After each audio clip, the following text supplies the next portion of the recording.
Assalomu alaykum barchaga, bizdan yaqindan kuzatayotgan aziz obunachilarimiz.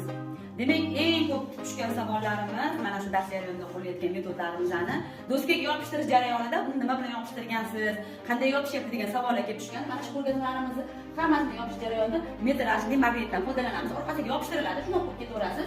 Demak, bu bemalol surishni, bemalol ishlatish imkoniyatini beradigan metrajli magnit deyapman, lekin ustozlarimiz nima bo'ladi dedi.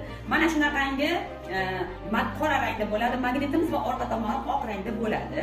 Buni bemalol masalan qaychini olib, buni kesish imkoniyati bor. Bemalol kesiladi, yumshoq bu. Mana bunday qilib kesasiz va o'zingizga kerakli bo'lgan shaklni bemalol mana bunday qilib kesib olasiz. Bu kesiladi qaychida. Mana sizga bugun ko'rsatib beryapman va buni orqasidagi mana bu oq rangi archilib, mana archiladi.